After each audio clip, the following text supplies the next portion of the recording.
des travaux de la conférence sur la recherche médicale et médicinale organisée par le CERD au Palais du Peuple. Et dans l'actualité internationale, régionale notamment, au Soudan, accord de coopération avec la Société Générale Électrique. Bonjour à tous. Et nous débutons cette édition avec la clôture des travaux de la conférence médicale et médicinale qui s'est tenue au Palais du Peuple. C'était l'un des événements les plus importants de cette année, la rencontre scientifique avec des éminentes personnalités autour de diverses thématiques. Ce colloque de 2 jours avait pour objectif de discuter sur les maladies virales, bactériennes et vectoriennes et qui sévissent à Djibouti en vue donc d'avoir un spectre large permettant de construire un espoir pour y faire face.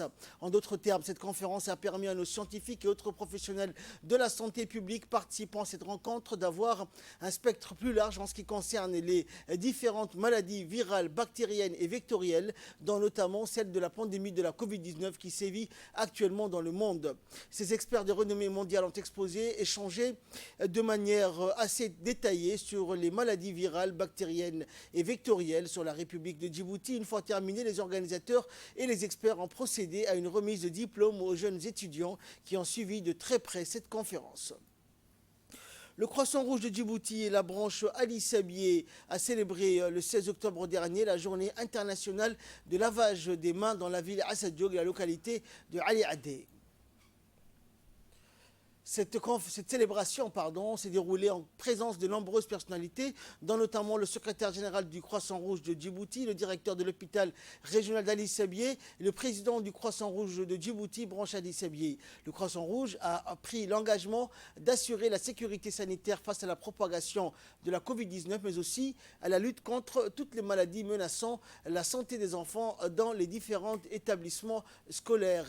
Et plusieurs activités ont été réalisées hier dans les établissements, les différents lieux de la ville d'Ali Sabié, des séances de démonstration de lavage des mains avec du savon pour les enfants, une manière pour rappeler donc l'importance du lavage régulier des mains dans le but de prévenir la Covid-19. Les intervenants donc ont expliqué que ce simple geste accessible à tous contribue à améliorer la santé de la personne face à la propagation de la Covid-19. Suite à l'appel lancé par le président de la République pour la plantation des arbres dans toute la République de Djibouti, le préfet de la région de Tadjoura, Hassan Dabel Ahmed, et le président du conseil régional, Omar Hussein Omar, ont lancé une initiative de verdarisation avec une forte participation des jeunes, des femmes, de la société civile de la Ville Blanche. En effet, l'objectif étant de planter le maximum d'arbres en verdarisant la ville de Tadjoura, qui, il faut le dire, qui est en soi donc un challenge. C'est également par nécessité cette verdoyante initiative réjouissante et de rendre plus attrayante la ville blanche. Une approche écologique et durable offrant davantage de place à la nature. Tadjoura se met au vert et il était temps. Verdarisation et qui est une action de verdurer, mettre de la verdure et qui correspond le mieux à l'objectif de cette journée au passage pour cette action d'embellissement. Un arbre est toujours un atout, dit-on, et certainement celle-là va durer longtemps.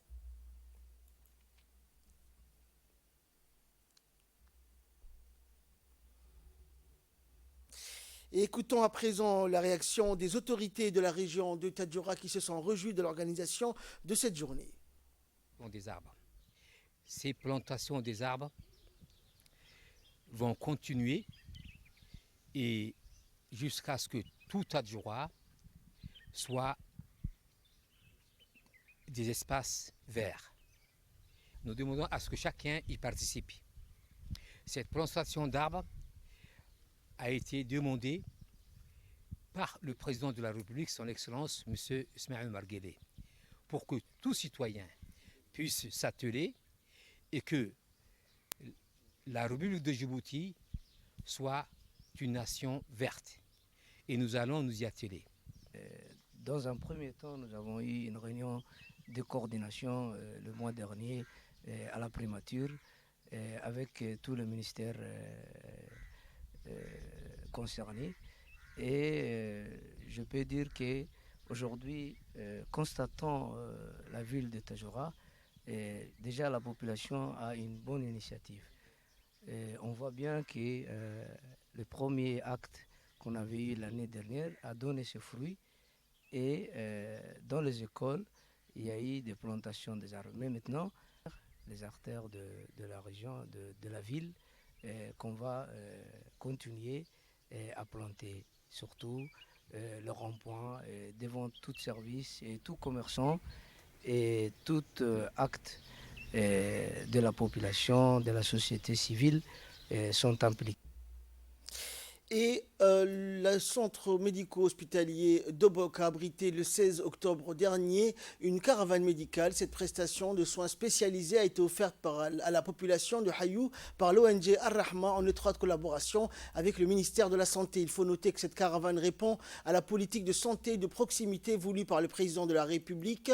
Et cette politique de santé de proximité donc est très appréciée par la population des régions vu la distance qui la sépare donc de la ville de Djibouti. Et lors de la journée de ce vendredi, donc plus de 1000 personnes de tout âge ont bénéficié de soins gratuits et de médicaments de qualité ainsi que de conseils sanitaires sous l'œil avisé du médecin-chef de la région sanitaire Ibrahim Mohamed Dimbio.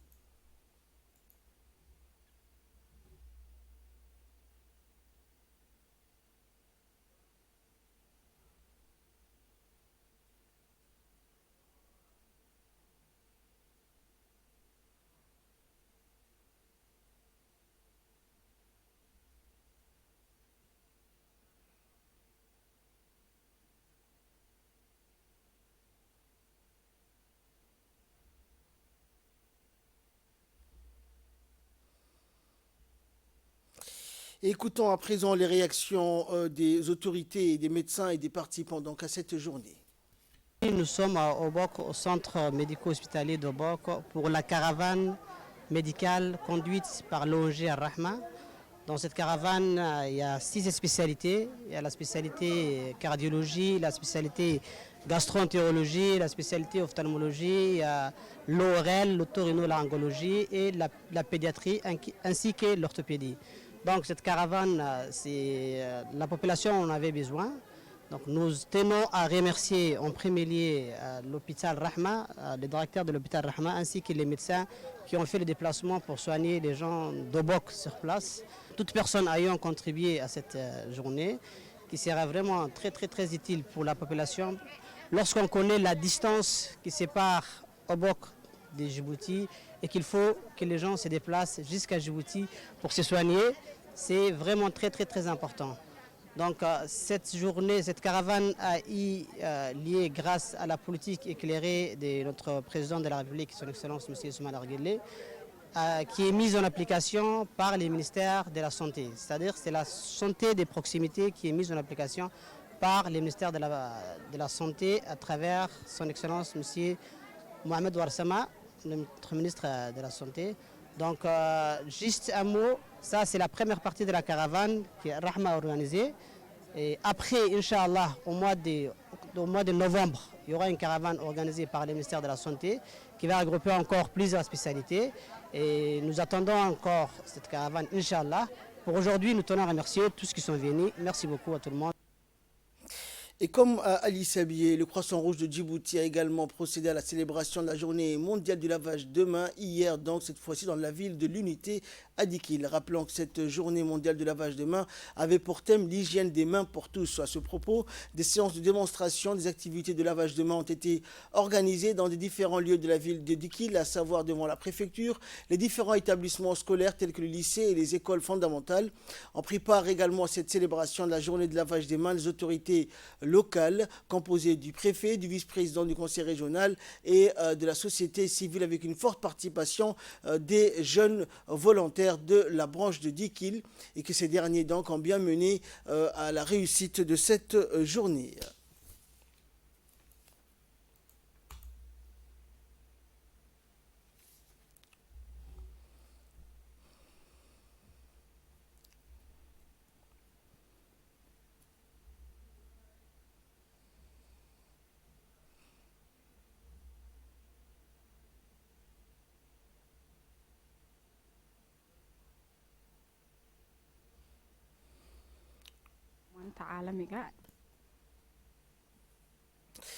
Et enfin, un fait divers pour clore l'actualité nationale. Dans le cadre des opérations régulières de surveillance maritime dans les eaux territoriales djiboutiennes, une équipe des gardes-côtes djiboutiens en patrouille dans la zone de Godoria a intercepté dans la journée du 15 octobre dernier 5 embarcations yéménites de type Yamaha en activité de pêche illégale en transportant plusieurs centaines de kilos de poissons pêchés dans nos eaux territoriales.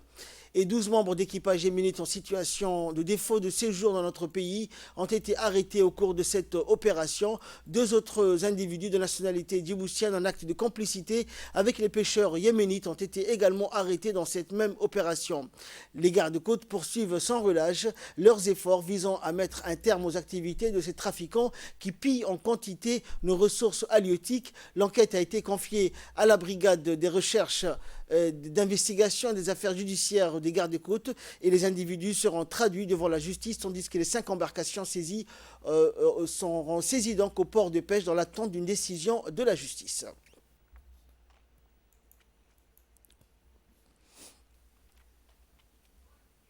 Et en nouvelles du monde à présent, au Soudan, les autorités ont signé un mémorandum avec la société américaine General Electric dans ce qui pourrait être l'accord le plus important conclu par le Soudan au cours des 3 dernières décennies.